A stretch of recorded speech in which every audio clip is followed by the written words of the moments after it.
On today's podcast, we're going to spend some time with Richard Bertie and talk about how he has spent his career as an athletic trainer. So let's get to it.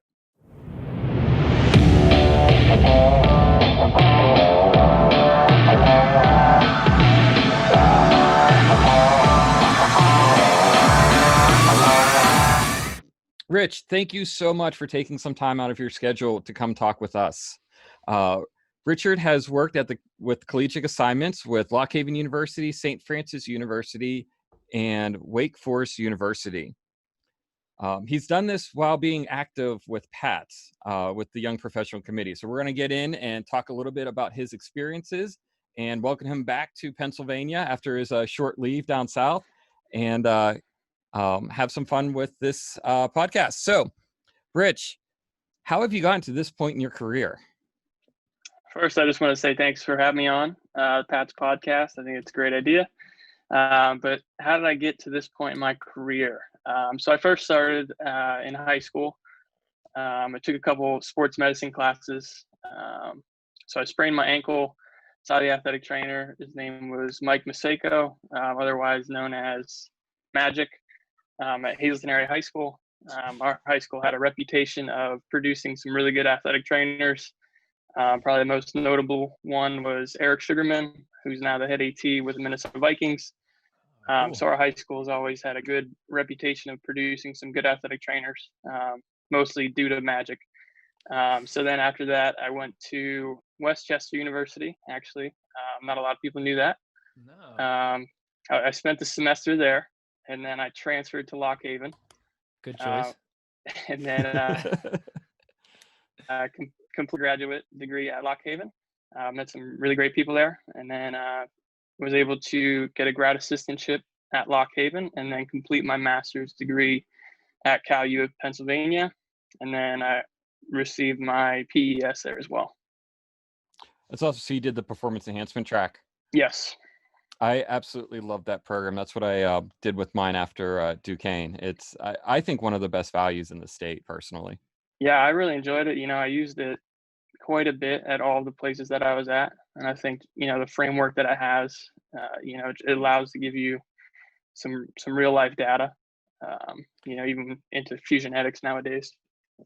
So now with the performance enhancement title that you have, do you mainly use that? Do you pair that in with your rehab, or are you mainly working that into your healthy athletes with more of the traditional, performance coach kind of mentality? So I worked it in both ways. I worked it in preventative ways and as well as in rehab. So we would always do, overhead squat evaluations on most of our athletes, or at least I would anyways, and then kind of produce a value and then go from there on how to correct those values. But even in rehab, I'd always stress movement over, almost anything else. You want to move well and then functionally perform. Rich, I'm curious about the fusionetics.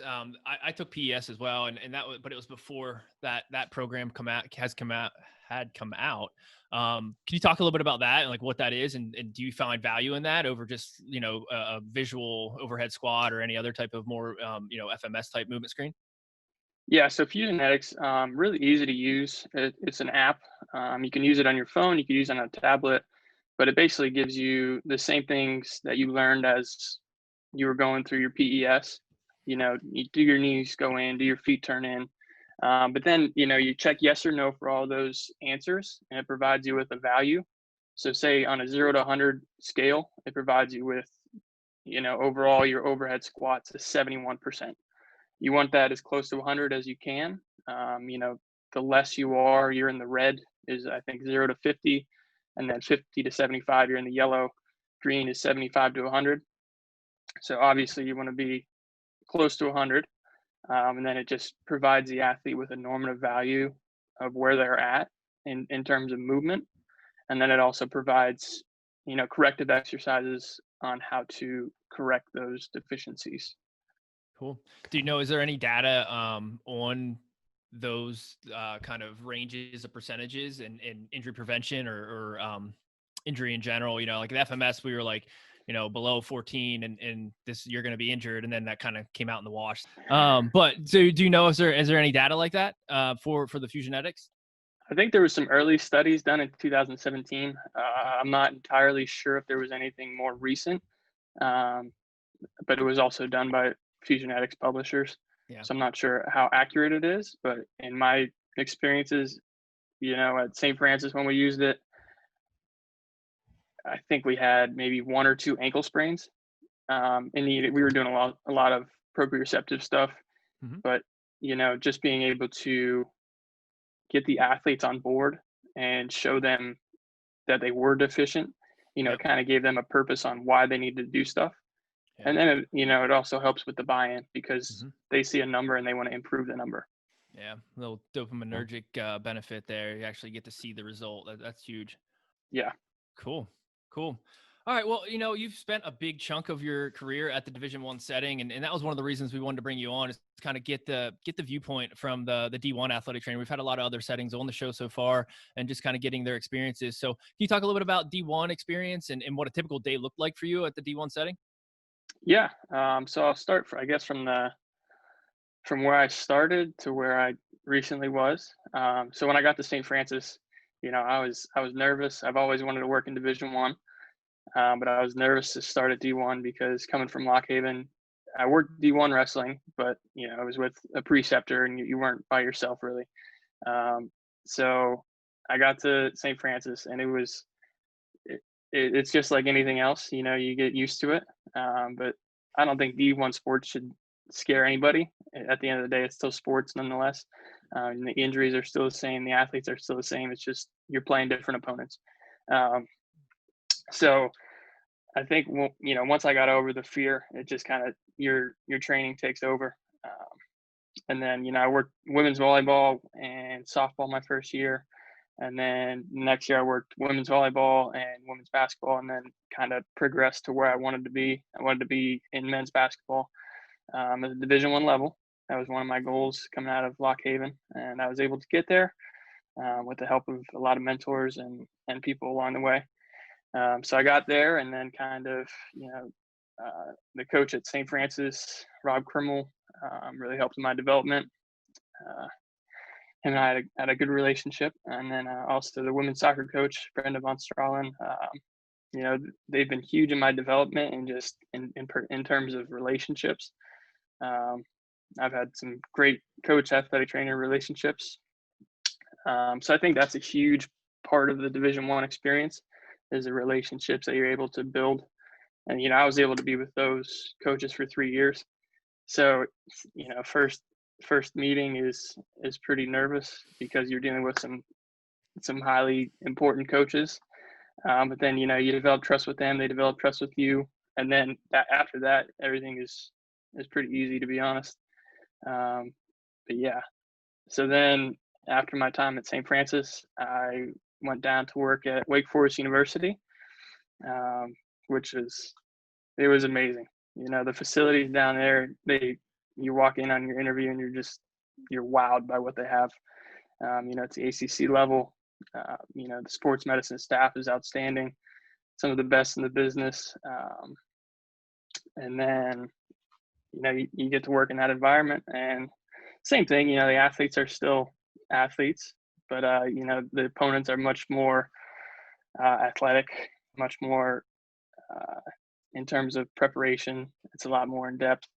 But yeah, like a typical day at that level, out of season, I would say we had 5:30 a.m. practices. So the athletes can get out before their first class at 8 or 9. So we would get there around 4:30 to start taping and, do any pre-practice stuff, which was very minimal. And then, so get the guys taped, get them upstairs to the practice facility. Practice would start around 5:30, usually last to about 8. So right around a 2.5 hour practice. And then the guys would shower up, take any shots after practice, come back down for any post-practice treatment, then get to class. And then athletic trainers would usually document or do any type of like post-practice rehab if guys had time. And then take a short lunch break, and then come back. And then the guys started cycling back through for, midday rehabs, if there's any long-term rehabs going on. But I would say like 2 to 5 usually would be our time to do rehabs. And it was kind of just like, walk in, if you guys need anything, come on in, and then we'll be here. The facilities down there were outstanding. We had, PT clinics, several AT facilities, basically anything you could think of. So were you on campus then from 4:30 in the morning until 5 o'clock? Is that about roughly your hours on that off season? Yeah, some of the days, yeah, I would say so. My boss, he was the guy with men's basketball, and I helped him out. Okay. So he was there probably even a little bit longer. He was there probably 4 o'clock in the morning until about 6 or 7 some days, depending on what athletes walked in. So yeah, I couldn't imagine what his schedule looked like. I tried to get out and work out and take myself out a little bit to kind of refresh. But out of season, that's what it looked like most of the time.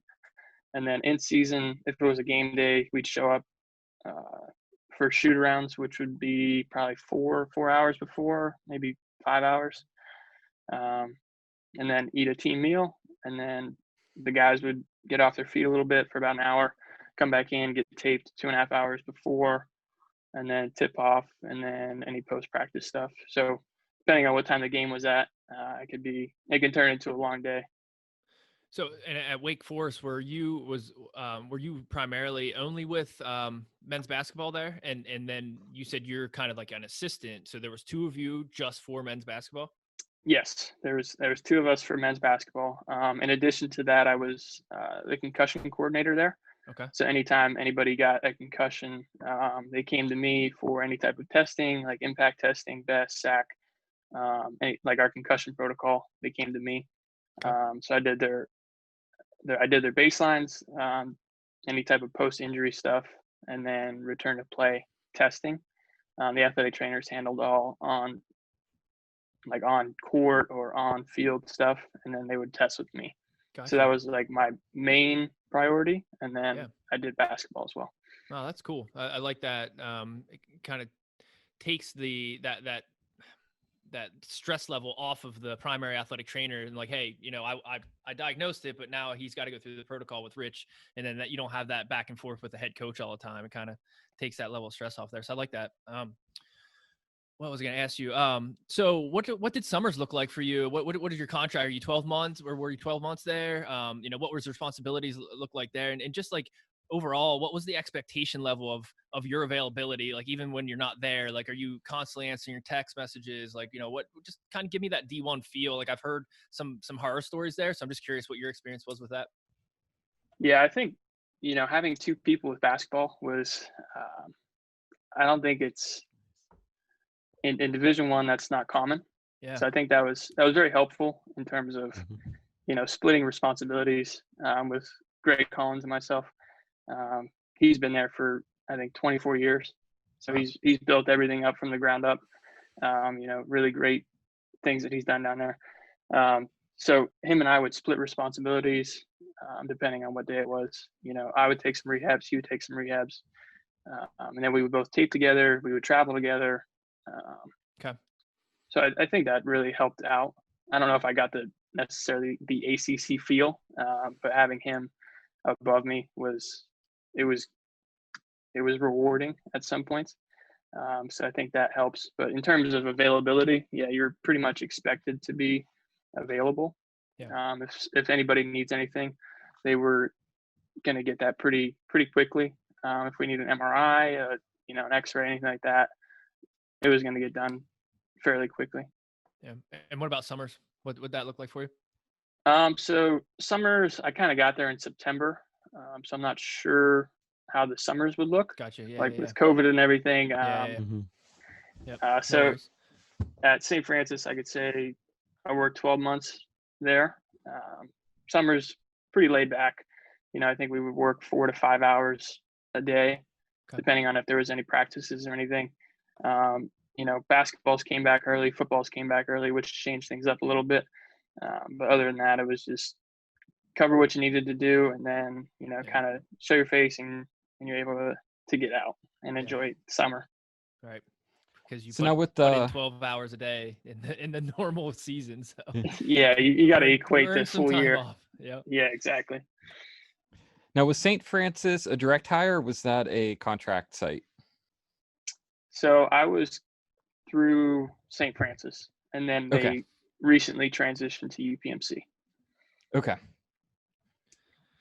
So yeah, Rich, we were talking a little bit offline about just the resources available at different D1 with St. Francis versus Wake Forest. And I know at D3 where I work, we have very limited resources, and I wear a lot of hats. Could you just talk a little bit about that and what your experiences were with the different resources? Yeah, so I think the landscape of D1 is very broad. I think that the universities that are able to absorb some funding from football, from men's basketball, from even women's basketball, softball, all the sports that generate revenue in terms Yep. of ESPN or money contracts or TV contracts. I think those are going to have a lot more resources. So your Power Fives, like I said, I walked in on my interview and I just saw things I read about, things that you see on social media. So it was a huge difference. So Wake Forest had pretty much a specialist for anything you could think of. We had a doctor's clinic in our athletic training room. Mm-hmm. There was physicians there daily, and then we had specialists like a massage therapist come once or twice a week, depending on how many people needed it. We had a DO that did some osteopathic stuff. Oh, wow, We did nice. a podiatry clinic. We had countless surgeons to perform any special surgeries that we needed. We had a PT clinic that was run by PT-ATC, which really helped with, bridging the gap. We had a PT fellow who also helped out with things. So in terms of equipment, we had HydroWorks, plunge pools, underwater treadmill. There was Alter G, Kaiser equipment. We had like 6 to 8 units for BFR, Normatec. There was a cryo chamber in the strength conditioning facility. So like anything you could think of. We had a fluoroscope if we needed any quick imaging. Oh, wow. X-ray was on Yeah, campus. That's awesome. Yeah, it was. So obviously you had everything and anything you wanted. Yep. But that also involved a lot of people involved with all that stuff. How was the communication? Was it frustrating, or was it actually seamless? Like, I mean, how did that go? To me, everything was seamless. Like Really? I said, Greg built it up from the ground up, and then Murphy Grant recently got there, and those two are just taking it to another level. But everything seemed so perfect. Yeah. People showed up when they were supposed to. Greg handled all of that, scheduling wise, and then it just worked really well. Yeah. So you didn't have like, the osteopath saying, hey, he needs to do this. The podiatrist says, no, it's his feet, no, the massage, you know what I mean? Like I could see that becoming an issue. Like everybody has their hammer and then everything looks like a nail. Right. So I'm glad For the most part, everybody, if you're doing your job, I don't think anybody really questioned you. I think that was like the mutual respect and confidence in each other and trust. So yeah, it was a great experience. That's awesome. As opposed to like St. Francis, where we had 4 treatment tables in the athletic training room that I worked out of for like 300 athletes, and we had 4 treatment tables. So we had to have a Google Calendar where we had to schedule everybody basically from like 9 a.m. until whenever practice is over, because we didn't have enough space to do anything. Yep. In the fall we had physicians come once a week for clinic. Yep. And then in the spring they were there, I think once a month, and everything else got referred to the office. And then if we needed an X-ray, it was referred to Medwell, get the disc, and then we'll check it out in the clinic. Yeah. So it That's was definitely much different access. I mean, honestly, there's probably high school facilities that have more than that, and even come, Yeah. we get that. I mean, we have pretty nice facilities at Dickinson for D3, but we get that too with high school kids coming in, and like they had nicer weight rooms, they had nicer training rooms. Like it's crazy to think, but just depends where your money's at and where you want to put your money within your facilities, Yeah. And that's where it is. A lot of the money changes a lot of the equipment and things like that. Yeah. Priorities. So now Yep. I'm interested to hear more about the doctor's office or the doctor's clinic that you said you guys had. Now, was that like you had a doctor around all the time? Was it like an outpatient clinic where the doctor saw their own patient load and had time set aside throughout the day for you guys? How did that work? So we had 2 CMAs.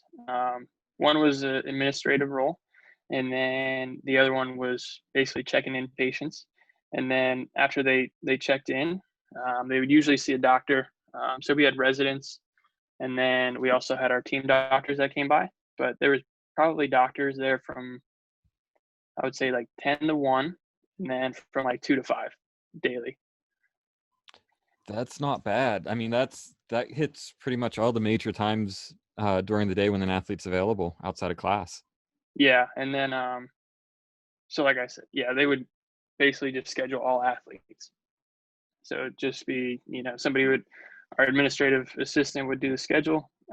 If you're an AT and you needed an appointment, you just reach out to her, and then she would set it up, and then yeah, everything was covered. That's awesome. Seamless. Yeah. It's awesome. Yeah. Awesome. So, what was one of the coolest experiences that you were afforded as an athletic trainer so far? So I've had quite a few, but I think, when I was at St. Francis, I was able to travel quite a bit. I was able to go to Italy with our men's basketball team. Oh, that's awesome. So we played a foreign tour over there. We played 3 professional teams, but we went to Rome, we went to Florence, Venice, Lake Como. So we went into the Vatican. We had a mass in the Vatican. So we brought our father with us, and he did a mass in the Vatican. And then, yeah, we went to Florence. We saw the Colosseum. We saw all of this cool stuff over in Italy, which was. So they were able to build in a little bit of sightseeing for you guys while you're out over there. Yeah, we played 3 games. That's awesome. That takes like 6 hours, but the rest of it was just enjoying Italy. Travel. Yeah, that was a great experience. And then I also worked with an ODP soccer team, and they went over to Barcelona, and I was able to join them. So we went over to Barcelona, played in the tournament, and then toured Barcelona and Spain. So those are 2 experiences that are probably most memorable to me. But like I said, I've had quite a few. That's awesome. So now you were involved in the PATS Young Professional Committee, and one of the questions we like to ask is, what do you look for in a young professional, or if you were looking on to bring on an assistant, what would you look for as far as somebody starting out? Yeah, so the things that I would definitely look for is, I guess we'll say, on a resume. I would look for things that would be outside of like a typical responsibility of an athletic training student. For instance, volunteer to do any type of state, district, national type of stuff, any type of volunteering like that. Are they part of the AT club? Any other ways that shows that they want to be more than just average, I think is huge. Because if they do that without really knowing it, I think that shows a lot about them. And then, I think references also play a huge part. You can put whatever you want on a resume, but I think, the references really show who the person is. So I think your network. Yeah, I think the network also helps. Obviously, a lot of the time, it's who you know, not what you know. Unfortunately, yeah. Fortunately or unfortunately, I'm not sure, but depends on where you're at. Yeah. Well, and I agree. The references are big, especially if within that network. But you know, you're not going to put a reference down that's going to say something bad about you, right? So I know on the other side of it, if I'm looking to hire somebody, I obviously I'm going to look at the references. I'm going to call them, but if I can find somebody that knows them without knowing that, you know what I mean, like that, you're going to get a better idea of who they actually are than just checking their references. But I totally agree. Anything specific on getting to the D1 level? I mean, I know that you said earlier, like that was your passion. You got there. Any piece of advice for those, maybe that aren't at, because I know it's hard, especially I feel like a lot of D1 athletic trainers went to D1 school, and you coming from more of a D2 background, any piece of advice there to get your way back up into the D1 level? Honestly, the way I got there was my GA when I was at Lock Haven, ended up at St. Francis. His name's Ryan Lynch. He's now at Lehigh. Yeah. But yeah, he was my way in. And I think so, keep in contact with people that that you graduate with, that are that you work with, and then that'll kind of take care of yourself, because your network is only as big as you grow it. Yeah. So network still comes back to who you know. Yep, who you know. Yep. That's how I got my way in. And then the way I got to Wake Forest was through all the volunteering I did, the hard work I did at St. Francis. But one of my student athletes, his mom worked in the president's office at Wake Forest. So, I helped him. I helped him through a rehab. He had the labral surgery, helped him through that. And then his mom, wrote a letter of recommendation to me, sent it to the people at Wake Forest, and the rest is history. Yeah. Yeah. So young professionals, get out there, network, and then do a good job, and it'll get recognized, and you'll be rewarded. I love that. Yep. I remember my one of my first interviews. It was like three degrees of separation from knowing someone there. So during the interview, it was one of the assistant athletic trainers had a friend that was one of my ACIs in undergrad. So it was, they talked to that person talked to somebody else to get a reference for me completely outside of my knowing. Yep. So it's really cool how how interconnected our profession is, where you're going to have these references, but you're also going to get good recommendations from everything else that you've been involved in. And I just think that's kind of one of the fun parts about athletic training. Yeah. Yeah. But you got to get out and get small involved in world. those things. Yeah. Yep, absolutely. Yeah. So I think if you guys are ready, switch to the lightning round. All right. What do you think? Okay. Let's do it. So our lightning round, quick questions that can sometimes warrant a very deep answer. So spend as much time as you want on these, but our first question, Rich, what is your dream job? Dream job, I would say working with an NBA team. All right. I like that. What do you do for fun? I like to work out. I like to golf. Obviously, like travel. That was one of the biggest things I loved about athletic training. And then, just be outdoors, watch Netflix, relax. Yeah, got to relax every once in a while, especially when you're grinding 12-hour days. Yeah, for sure. So what inspires you? I think my willingness to succeed, to be honest. I hate knowing that I let somebody down. I hate knowing that I did a bad job with something. So I just always try to do whatever I can to succeed. And then if I'm good at it, try to exceed those expectations. I love that. I'm self-motivator, self-driving. That's really awesome. Yeah. Just hate the hate for failure, right? Like I've always been competitive. Yeah, fear of failure. I don't want to lose. Yeah. Like if I'm going to do something, I'm going to be good at it. And if I'm not good at it, I'm just not going to do it. Like I don't. But anyway, what does it mean to be an athletic trainer to you? I think this was a great question.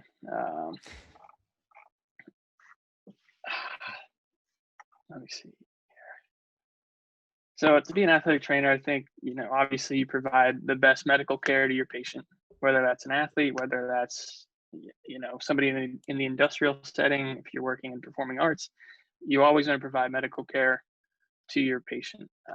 But I think, another part of the athletic training job responsibility is the relationships that you build. So I think that's probably one of the bigger things that I've enjoyed is all the relationships that I've been able to build with athletes, coaches, administration, physicians. The relationships are really what are enjoyable for me. And then, I'll take this one from Murphy Grant. He always says that athletic trainers are lifesavers. He said there's not too many people on college campuses that can save a life, especially after business hours. And athletic trainers are usually on campus after business hours.